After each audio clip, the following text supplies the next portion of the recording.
This conference will now be recorded. Hello and welcome to BAASS Connect 2021 session, in which I'm going to explain to you how you can build your own dashboards in Sage CRM. My name is Afreen Hassan and I am the CRM application consultant with BAASS Business Solutions. In today's sessions, I am going to explain what interactive dashboards are, how data is sourced for dashboards from groups and reports. I will also briefly explain how we can create groups. We will create a personal interactive dashboard by, say, adding and deleting gadgets, the different type of gadgets available in Sage CRM, and how we can give access rights to a user and a team. What is interactive dashboards? The interactive dashboard is a highly customizable workspace where you can control what information you need to see to be effective in your job. Create multiple dashboards and gadgets by choosing the feeds, workflow, and actions you want to drive from your workspace, or select predefined gadgets and dashboards from templates. Interactive dashboards have become a very popular tool to increase productivity. It lets you view information about multiple customers at the same time. With the ability to access multiple business sources at once in a single screen, allows easy access to data analysis and all in one glance. Users can respond faster to customer queries by connecting multiple gadgets for more dynamic and comprehensive view of customer data. This will improve the need. This will kind of improve and remove the need of users to switch multiple screens to access the relevant data. Now let us look at the dashboard's interactive dashboard screen elements. The area in the red in the center is known as the dashboard workspace, where all gadgets are displayed. The top bar, which I have highlighted in blue, is called the dashboard control bar. It allows the user to select the dashboard from the list of dashboards which either the user created themselves or they have been assigned to by their team. It also gives the users an option to create their own dashboards and gadgets. The area in yellow is one of the gadgets. They feed on the data either from Sage CRM or other external sources. Numerous tasks and actions can be performed through the gadgets, like, even a workflow can be progressed from the gadget. Now that makes it so simple in one screen. Now let us look at the data source. You can make new data sources available to you in a gadget wizard by creating new reports, groups, advanced finds, and saved searches in a normal way in Sage CRM.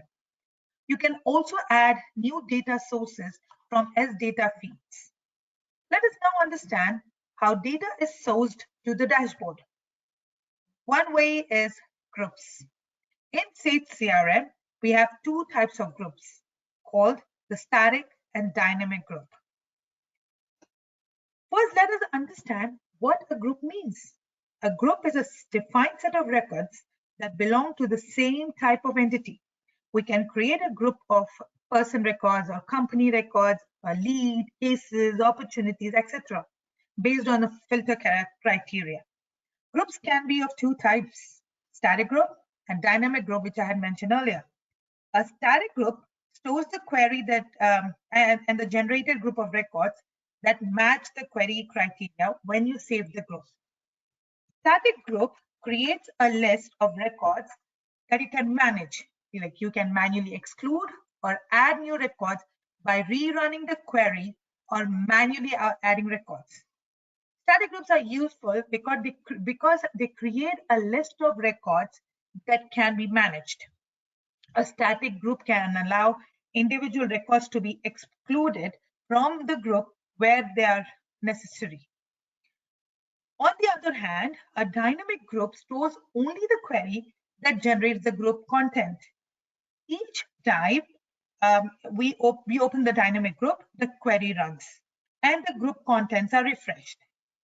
A dynamic group is like a report, as it always returns up-to-date information about the records that currently match the criteria.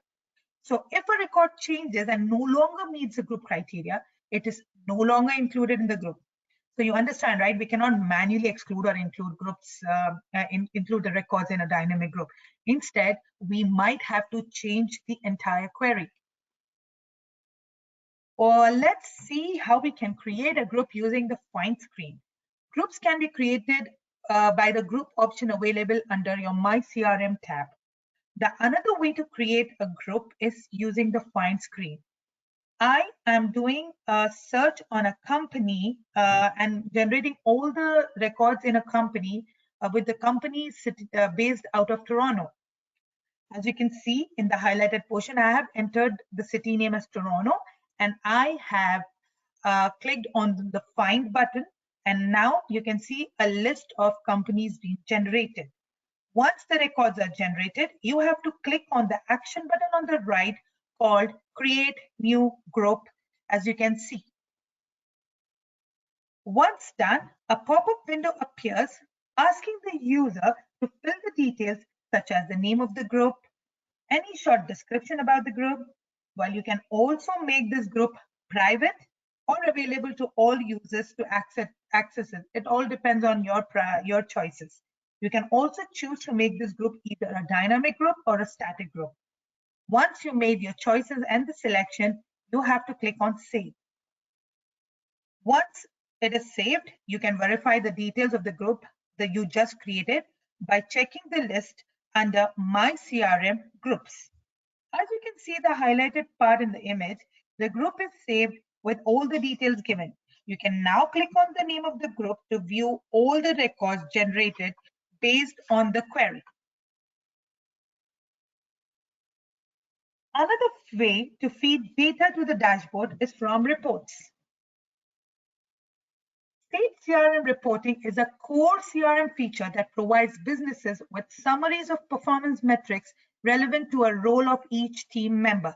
You can use insights you gain from these reports to improve your sales and marketing campaigns, as well as to make smarter data-backed business decisions. In Sage CRM, you can create new reports or use existing reports which are available under the Reports tab, as you can see. You have an extensive list of reports categories to choose from, like the reports based on activity, campaigns, communications, leads, opportunities, sales marketing, among many others. Report categories are a great way to organize your reports and are very easy to create. Each category will have reports based on different queries. Now let us see how we can create a new report. When you click on any report category you want to work on, you will see a list of existing reports, which are there when you buy Sage CRM, and they are available out of the box. While you can use those and make modifications as per your business needs, you also have an option to create a new report using the action button on the right side of the screen, and that is the new button. If you click on that, you can create a new report. When creating a new report, you can make use of many features in a report editor. An extensive list of report sources, which you can expand using View's customization functionality. A choice of list, cross-tabular or historical report types. You can set the number of rows per page on list reports to improve the layout of the report output. The ability to add chart to the report. A report can include a chart that displays data graphically, provides built-in animation, and lets you interact with data also. The ability to use sums, average, groups, and record counts all in one report. It also has the ability to format data to make use of hyperlinks and number formats. Among all features like displaying header and footer information, such as the user who has run the report, you can have the name displayed, you can have the date and time it was run. You also have an option to create private reports available exclusively to the user. Well, let's see how you can create a personal interactive dashboard. You have the ability as a user to configure personal dashboards regardless, like if your company uses the company dashboard. You may need to see different information at a glance. So you should be able to see it if it exists in your system. As simple as that. A regular user can create a personal dashboard by clicking on the new dashboard button on the dashboard tab. You can see in the highlighted portion, it says create dashboard. So you can click on that.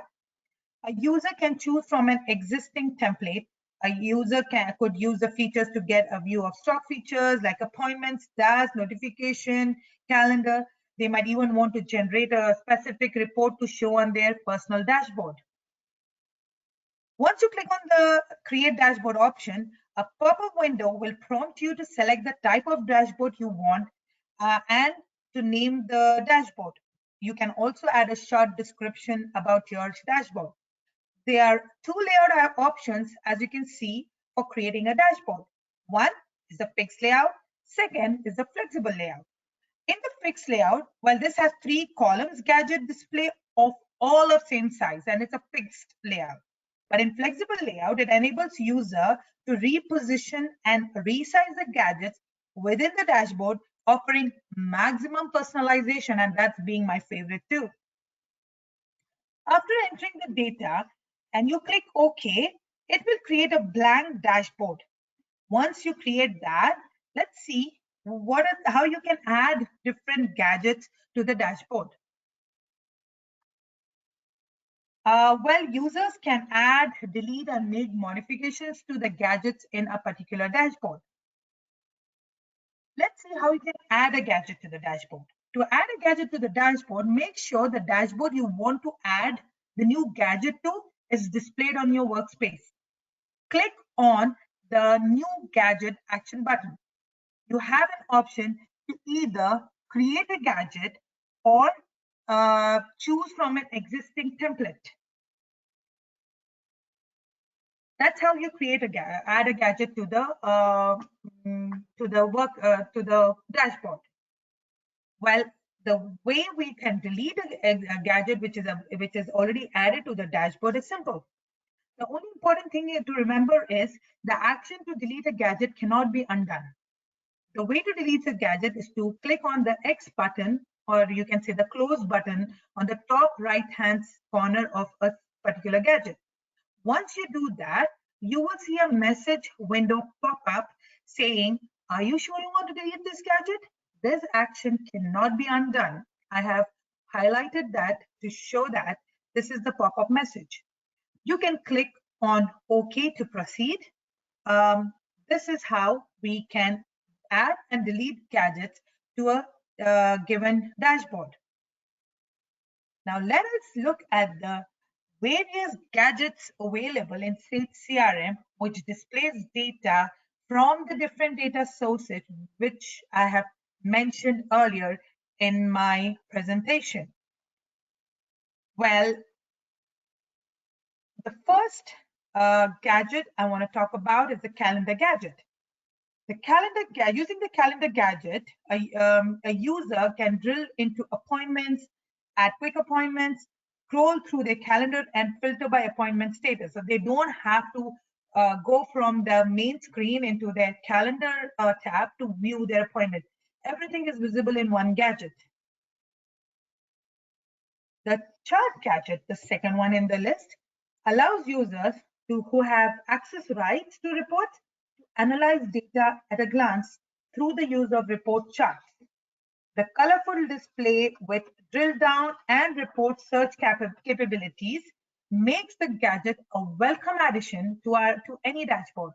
You can also drill into the associated report criteria, run the full report, and also use the built-in animation. It looks so amazing. Next, we have the list gadget. The list gadget displays a group of list of records. So you can view, filter, and carry out actions on the list gadget. The actions available in this gadget includes recording, workflow, ordering and sorting columns, etc.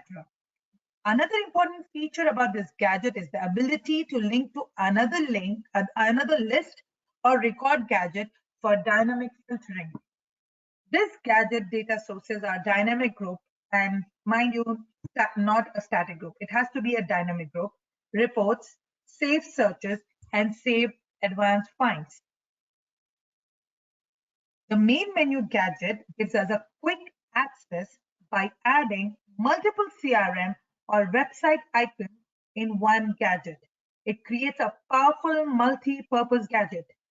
CRM actions include main menu actions such as find code, new lead, search company, search person. All the different icons can be added. The notification gadget gives the user the ability to not only view, but also drill into the notifications. It can snooze and dismiss them from this gadget without navigating away from the main home screen. Next is the record summary gadget. The record summary gadget must be linked to a list gadget and supplies an additional information on the record as seen in the highlighted part of the image.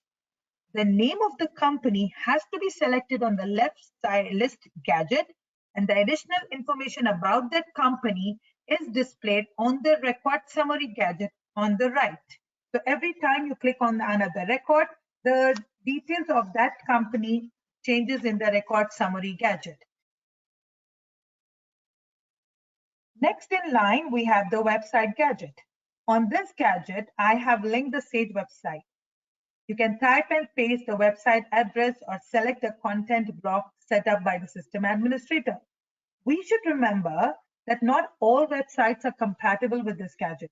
For example, websites which do not allow themselves to be embedded in other pages, they will throw an error message in, that once you add them to the gadget, they will just throw an error and they will not show up. So, well, there are many other gadgets like the RRS feed gadget, data list and summary gadget. We have task list gadget, which adds more information to your dashboard. But the ones I've gone through in detail are the most preferred ones. And they are really exciting to if you add them to your personal dashboard and create your own earn workspace in one, having it in one glance. Let's see how you can give access to users and teams, how you can give them access to the interactive dashboard. The system administrator can assign an interactive dashboard template to users and teams so that they can access it from the dashboard selection list. For example, you can create a new interactive dashboard that displays information about internet sales. You would want to let the internet sales team and possibly the direct sales team have access to the template so that they can see relevant information. When a user is later added to the team, that person automatically gets to all the access to all the dashboards already assigned to the team. So likewise, if the user is removed from the team, they do not have any access to the dashboards assigned to that team. So that is how the users and team can be given access to interactive dashboards. To allow users to access an interactive dashboard, we will have to click on the template button, and under that you have to click on dashboard templates. Once done, you will see a pop-up window which gives us options to select from the list of dashboards available and the users to whom the dashboard has to be assigned. So on the left hand side you can see the list of dashboards, and on the right hand side you can see a tab on the top, properties, and then assign users. So if you click on assign users, you can select the user you want that particular dashboard to be assigned to. We then save this dashboard, and this will be visible in the list of dashboards for the selected users. So that is how simple is giving access to the interactive dashboard to any particular user or to a particular team. Dashboards are indeed very, very interesting when you start learning and creating your own personal dashboards, and they make everything appear in one glance, and you don't have to swap tabs and screens to learn about what all is happening in your organization. Well, I hope this session of mine was beneficial and made you understand how to work with interactive dashboards. I would like to thank you all for joining me for this session. And if you have any questions or need any further information, please do not hesitate to reach out to our team and our CRM practice leader, Zainab. I have added the details here. We will be more than happy to provide you with the best solution for your company. Thank you.